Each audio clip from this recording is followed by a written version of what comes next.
Kita buka kembali mushaf Al-Quran surat Al-Isra mulai ayat 82. A'udzu billahi minasyaitonir rajim. Bismillahirrahmanirrahim. Kita pahami. Wa nunazzilu minal Qur'an ma huwa sifa'un wa rahmatul lil mu'minin. Dan kami Allah menurunkan Al-Quran,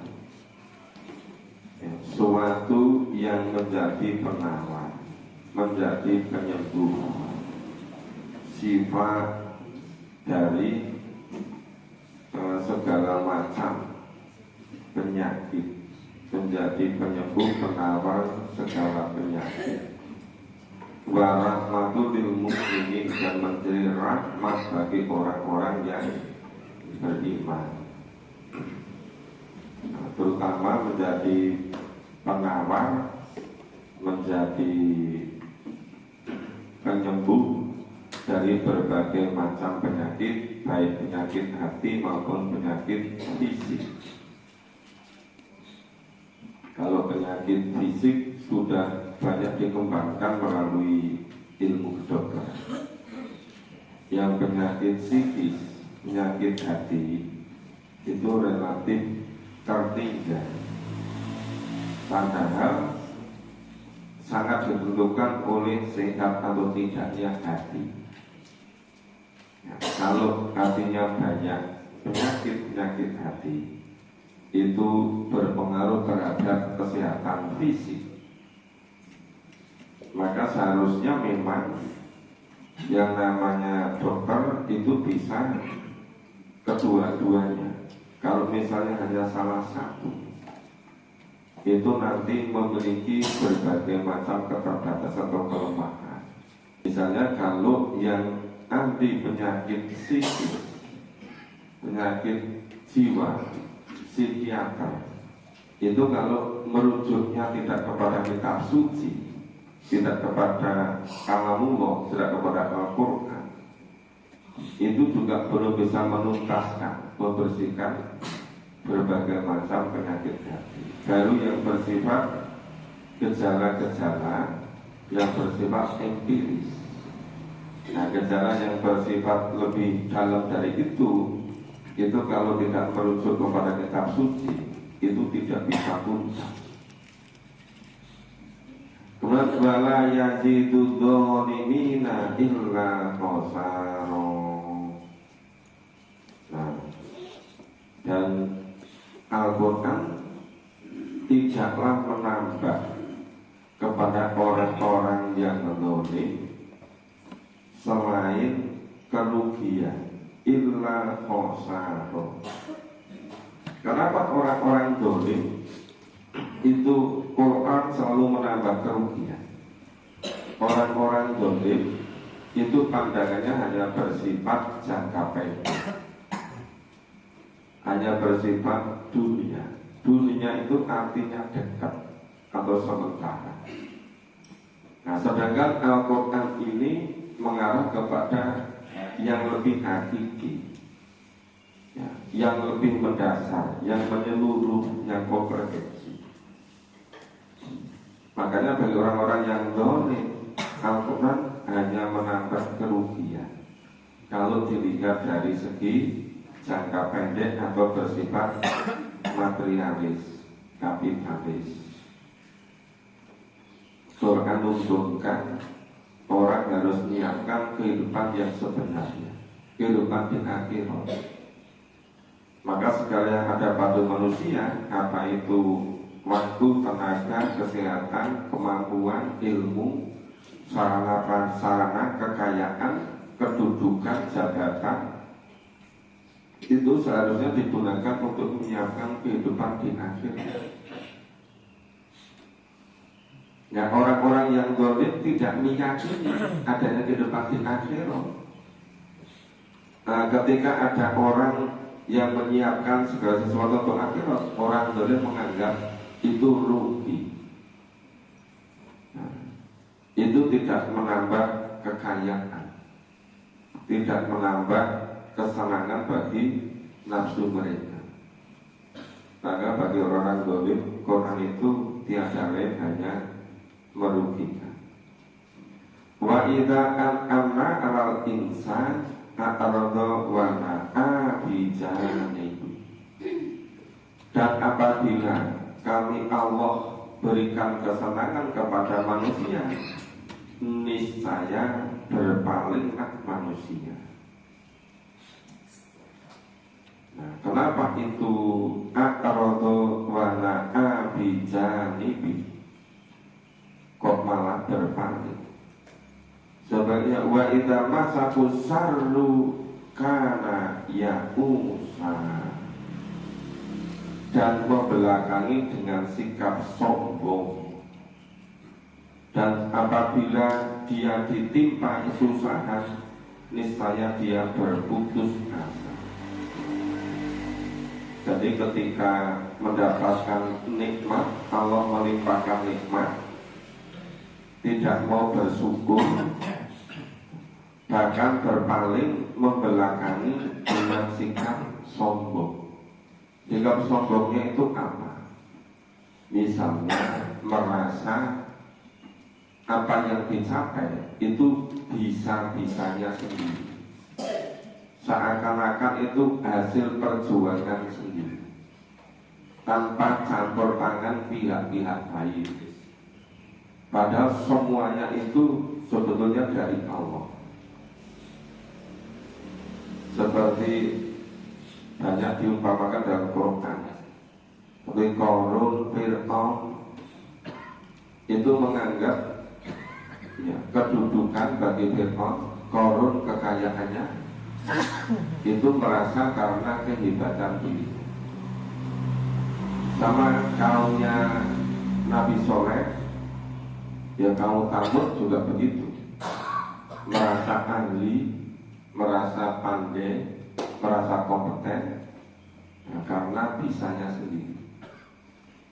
Nah, ini sudah dikisahkan dalam Al-Quran terus berulang-ulang. Itu tujuannya untuk membersihkan hati orang-orang yang beriman, supaya tidak seperti itu.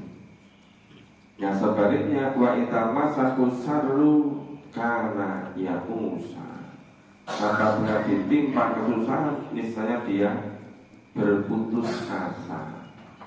Padahal berputus asa itu diharamkan, tidak boleh bagi orang-orang yang beriman. Ya orang-orang yang zalim, orang-orang yang tidak beriman, itu karena tidak meyakini adanya Allah, tidak meyakini adanya kehidupan di akhirat, mereka mudah putus asa. Ya Musa, kullu ya'malu ala sakilati. Ini ayat dakwah.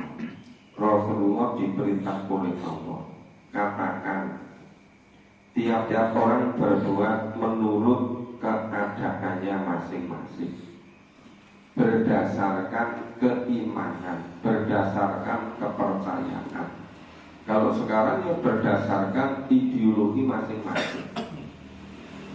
Orang kalau ideologinya itu ideologi kapitalis, materialis, hedonis, itu menggunakan segala fasilitas hanya yang bersifat kebiar dunia, biar mendapatkan uang, biar dipuji-puji.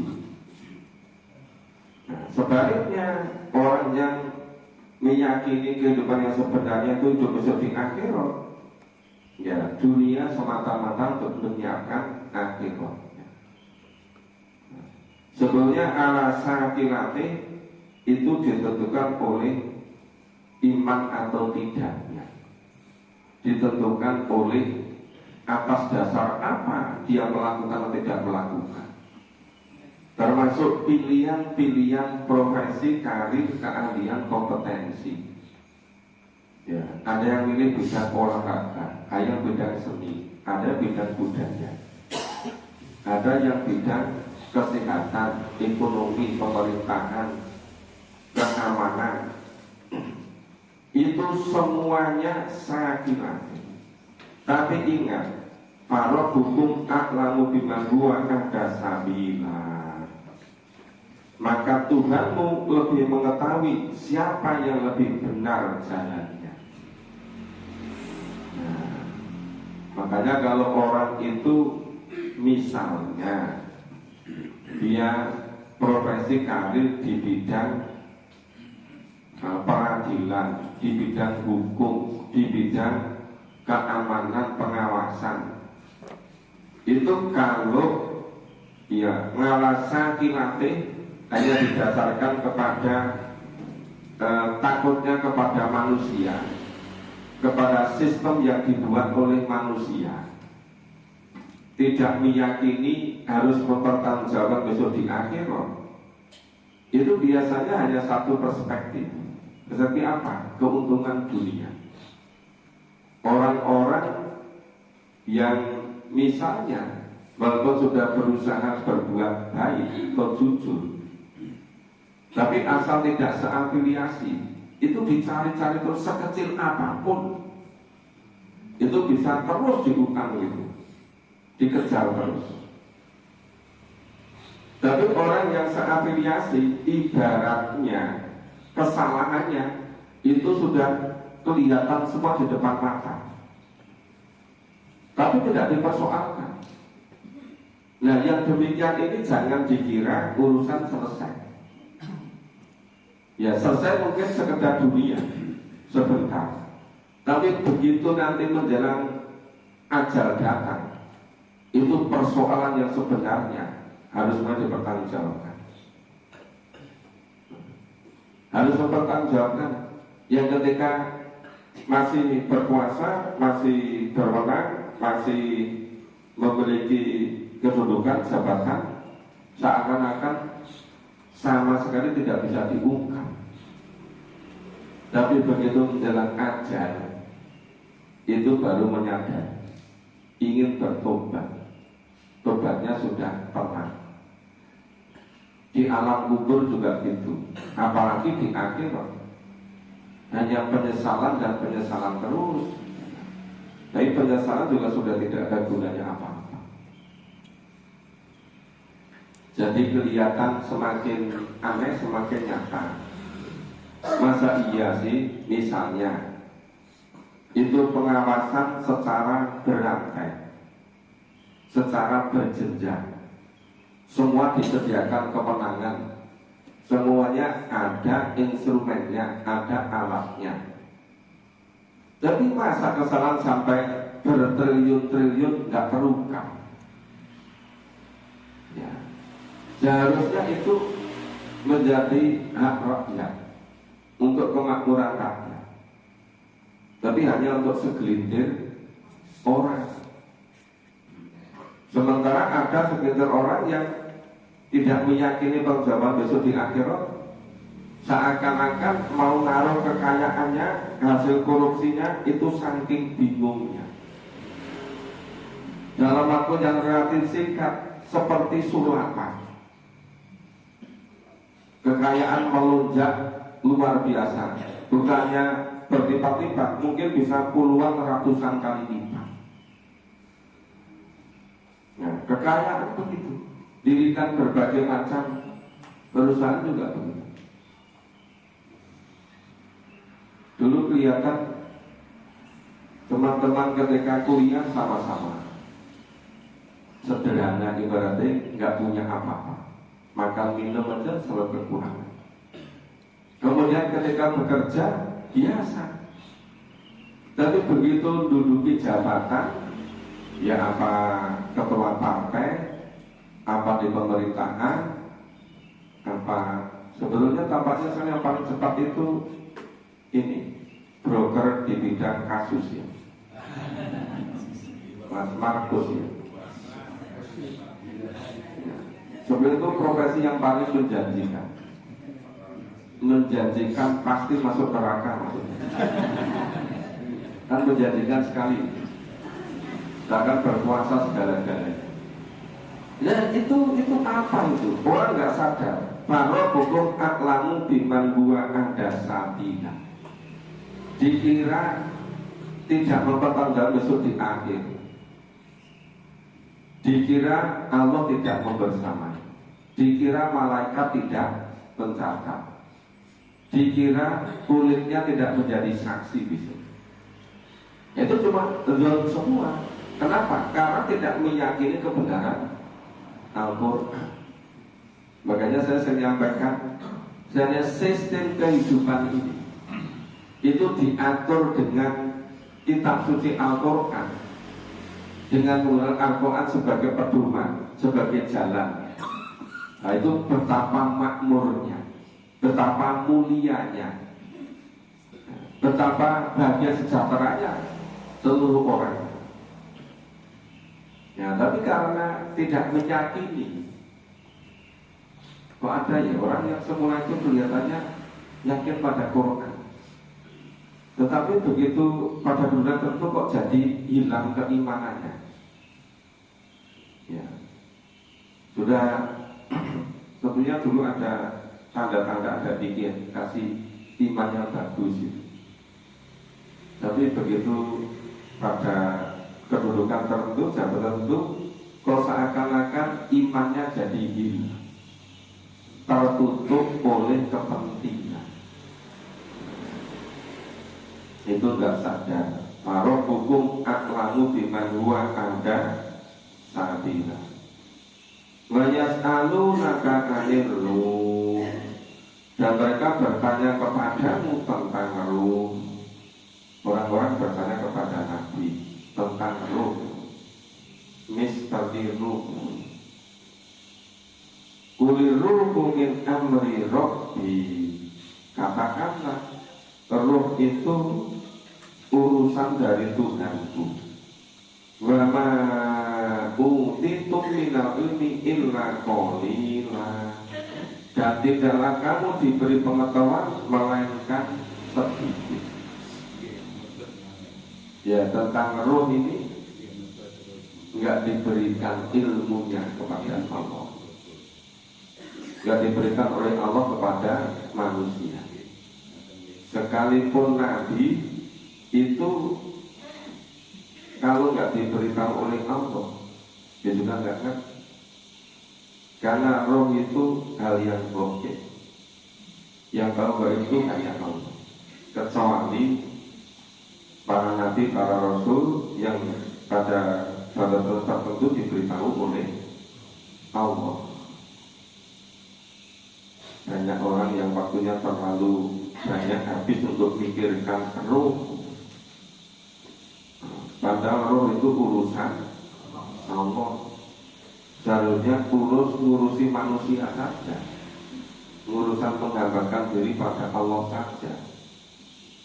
Jadi ada bagian-bagian tertentu yang memang manusia memiliki keterbatasan. Kita lanjutkan berikut. A'udzu billahi minasyaitonir rajim. Ya, kita bahas dulu.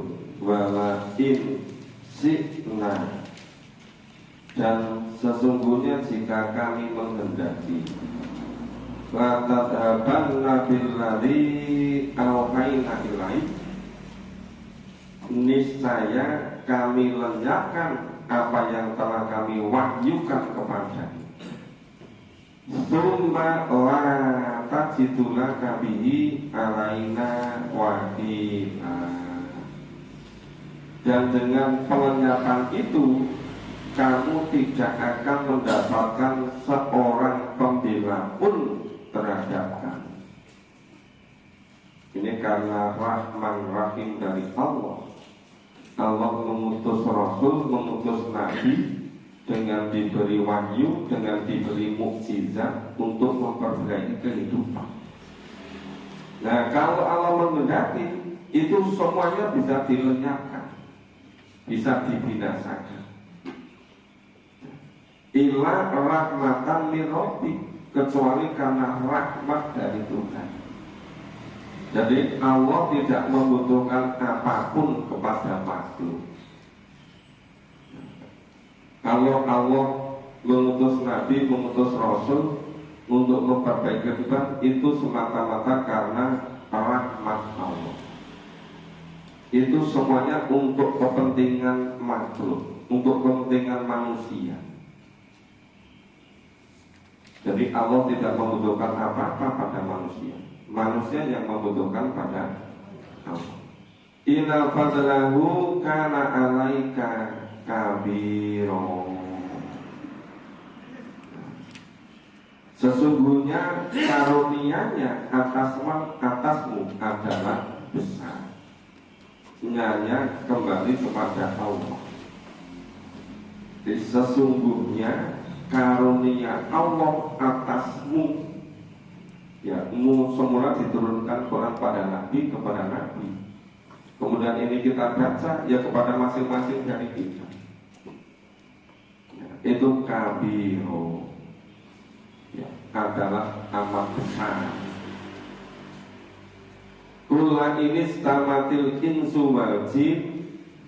Katakanlah, sesungguhnya jika manusia dan jin berkumpul untuk membuat yang serupa dengan Al-Quran, ya, ala ayatu bimithli hadal Quran, seluruh manusia dan jin, orang-orang yang tercanggih itu kumpul semua untuk membuat semisal Al-Quran, layaktu nabi mithli, ya pasti niscaya tidak pernah akan dapat membuatnya yang serupa. Walau kana ba'duhum li ba'din dohiro, sekalipun sebagian mereka menjadi pembantu, menjadi penolong bagi sebagian yang lain. Udah koalisi manusia tercerdas dimanapun, itu tidak akan mampu membuat semisal Al-Quran. Walaqad sarrafna lin-nasi fi hadzal Qur'ani min kulli mathal. Dan sesungguhnya kami Allah telah mengulang-ulang kepada manusia dalam Al-Quran, ya, tiap-tiap macam perumpamaan min kulli mathal. Yang namanya kisah penciptaan langit bumi seisinya diulang-ulang. Penciptaan manusia diulang-ulang. Bagaimana kisah kehidupan para nabi, para rasul dengan kaumnya diulang-ulang terus.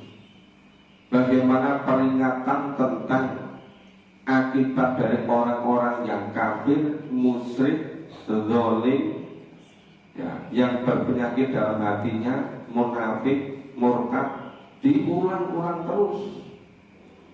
Demikian pula hasil dari orang yang iman dan amal soleh. Besok di akhiratnya seperti apa? Diulang-ulang terus. Jadi kehebatan Al-Quran itu hal-hal yang belum terjadi itu sudah dikisahkan dan pasti terjadi, dan kejadiannya betul. Tidak ada yang tidak betul yang dibuat dalam Al-Quran.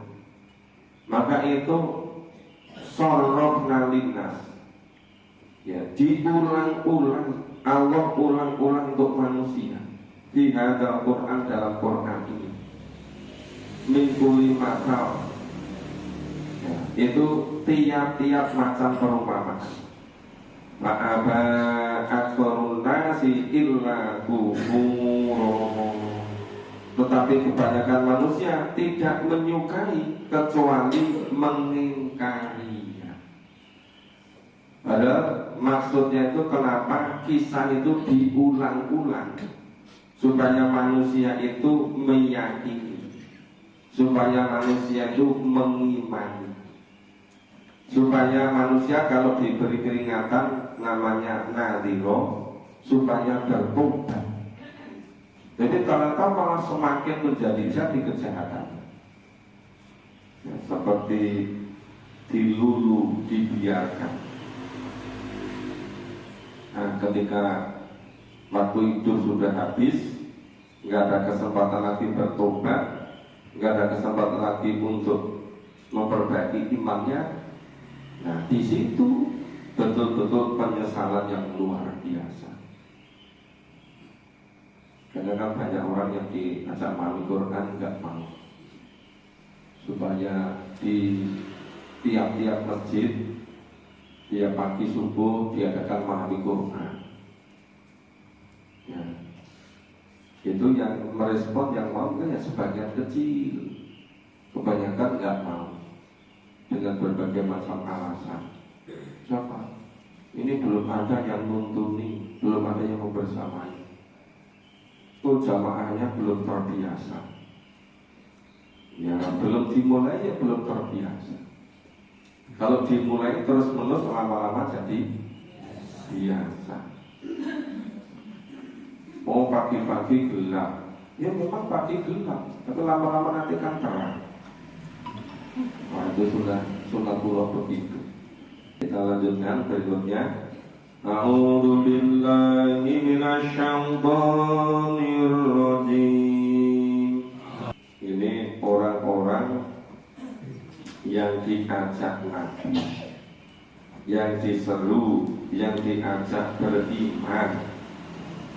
Ya, walaupun sudah diulang-ulang terus di dalam Al-Quran dengan berbagai macam permisalan, dengan berbagai macam perumpamaan.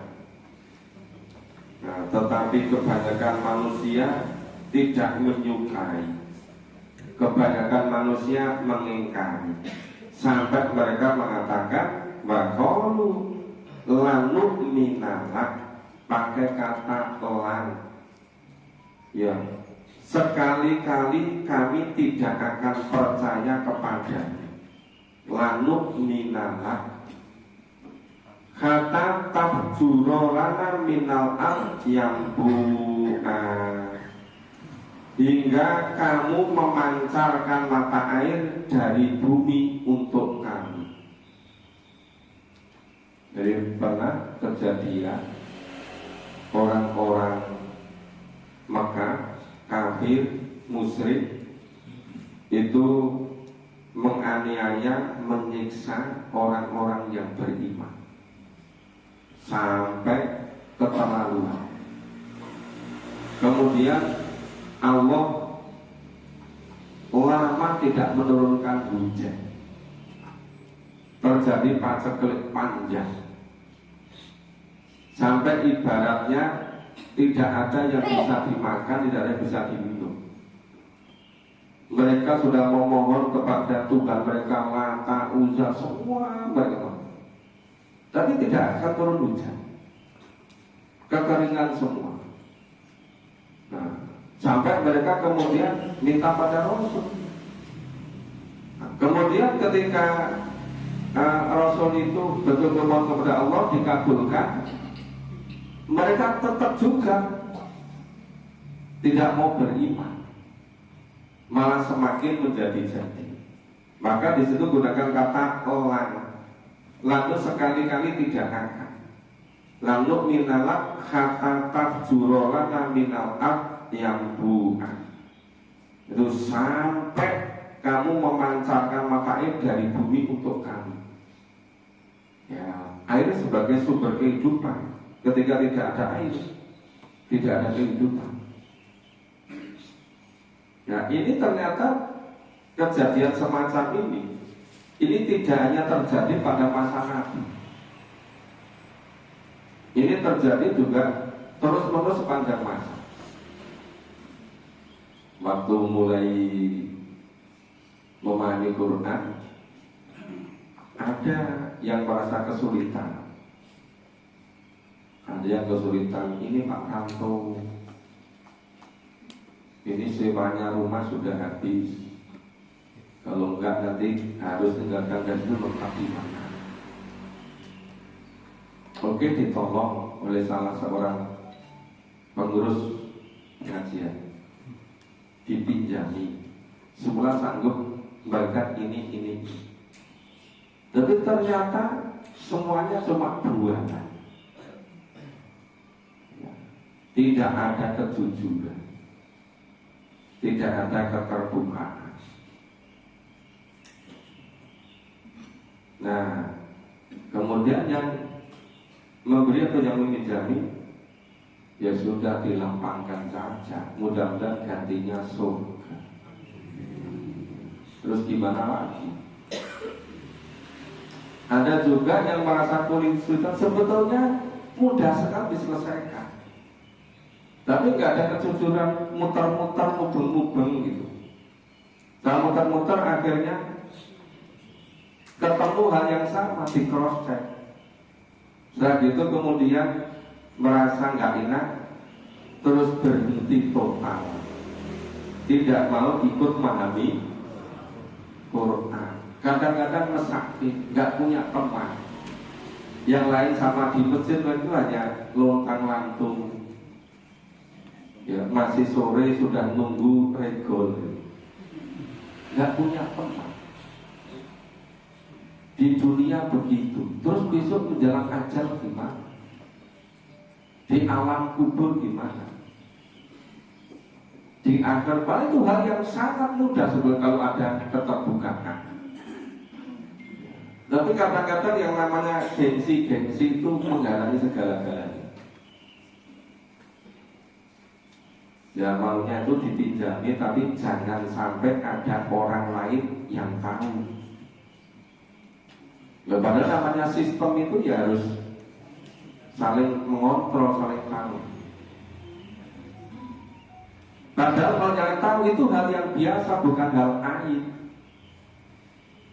Jadi kadang merasa aib kalau ketahuan, ya padahal itu hal biasa. Hidup itu semua mengalami begitu, ya kan? Nah, maka sebetulnya keterbukaan itu yang menentukan. Al-taku nalaka jannatu min nakhili wa inabi matufat siro anharu hilalaha tamsiro. Atau kamu mempunyai sebuah kebun kurma dan anggur, lalu kamu alirkan sungai-sungai di celah kebun yang airnya itu deras aliran. Jadi semuanya hanya masalah duniawi, hanya masalah materi, hanya masalah kekayaan. Ya, supaya ada mata air, sumber air, atau air hujan, itu terus. Altus kita sama akama za'an ta'alaina. Atau kamu jatuhkan langit berkeping-keping atas kami, sebagaimana kamu katakan atau kamu datangkan Allah dan malaikat-malaikat berhadapan muka dengan kami.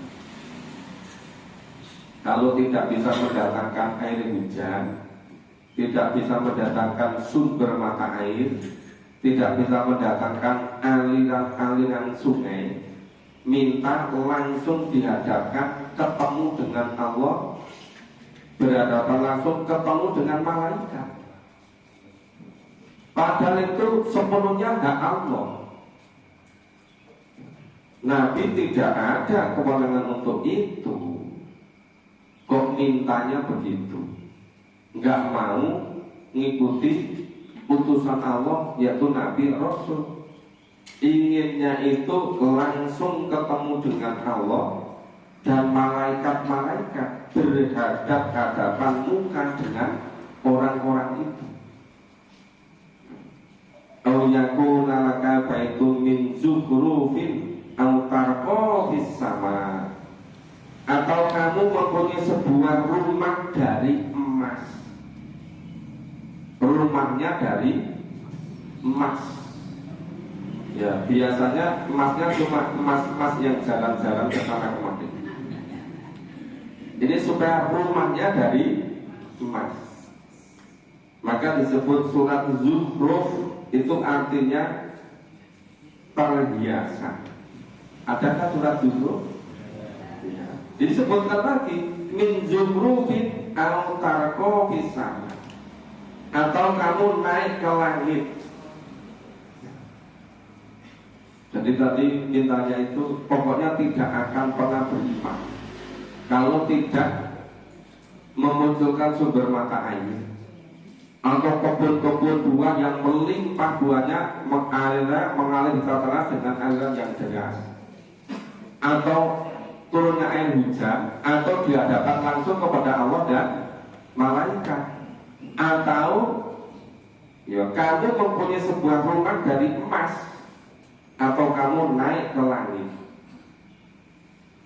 Walan nu'mina li ruqiyyika, dan kami sekali-kali tidak akan mempercayai kenaikanmu itu, kata nunazila alaina kitaban naqra'u, hingga kamu turunkan atas kami sebuah kitab yang kami baca.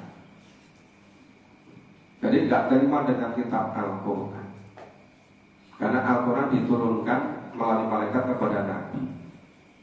Maunya itu kitabnya itu ya langsung diterima oleh mereka. Mereka langsung bisa baca. Ya, kul subhana rabbi hal kuntu ila basara rasulah. Allah perintahkan kepada Nabi, wahai Nabi, katakan maha suci Tuhanku. Maha suci Tuhanku itu untuk mensucikan, memurnikan dari seluruh permintaan orang-orang kafir, orang musyrik tadi. Ya, mereka tidak akan beriman sampai tadi Rasulullah bisa membuatkan sumber mata air bagi mereka, atau munculkan kebun-kebun yang buahnya lebat, di salah-salah ada sungai-sungai yang mengalir dengan deras, atau turun air hujan dari langit, atau langsung dihadapkan dengan Allah dan malaikat, gak usah pakai perantara, atau Nabi memiliki rumah dari emas, atau Nabi naik ke langit. Itu pun tidak akan pernah mereka iman kecuali mereka itu diturunkan sebuah kitab yang mereka bisa langsung membacanya. Enggak mau perantaraan Rasul, maunya langsung dari Allah, dari malaikat kepada mereka. Ya, subhana rabbi, maksudnya Allah dari semua itu. Hal kuntu ila basara rasulah, bukankah aku ini hanyalah seorang manusia yang diutus menjadi Rasul? Ya, model sini Allah perintah pada Nabi, katakan ya Nabi, aku ini manusia biasa, cuma dikasih wahyu, diutus oleh Allah. Kalau mau ya mari, kalau nggak mau ya sudah.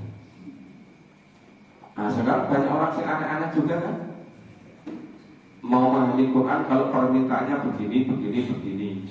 Lu mintanya yang butuh siapa? Iya kan?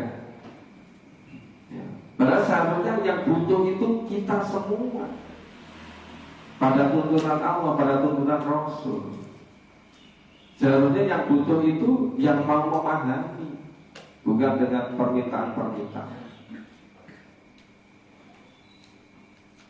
Ada kan suatu masjid yang minta diisi lagi tapi dengan syarat begini, begini, begini, begini. Nah, ya sudahlah kalau itu, biar nanti suatu ketika ada yang bisa memenuhi.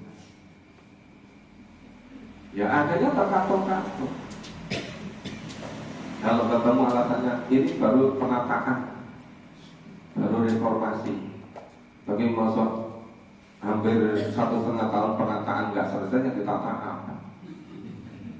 Koyo nata dunia saja, koyo nata negara saja. Nata negara aja berapa bulan sudah kita tertata. Ini nata hanya seberapa gelintir orang, 1,5 tahun belum saya katanya penataan. Ya sebetulnya tidak begitu butuh kan, cuma dengan alasan-alasan begitu. Ya demikian Bapak Ibu, ini sampai ayat 93. Insya Allah besok kita lanjutkan mulai ayat 90. Silakan Bapak Ibu terus secara istiqomah mengikuti berbagai macam kegiatan melalui Al-Quran. Semoga semakin mudah kita memahami dan semakin terbuka jalan untuk mengamalkan. Yang kita akhiri dengan baca kafarat dan doa qafaratul. Alhamdulillahirabbil alamin. Subhanallah wa bihamdihi. Astaghfiruka wa atubu ilaik. Assalamualaikum warahmatullahi wabarakatuh.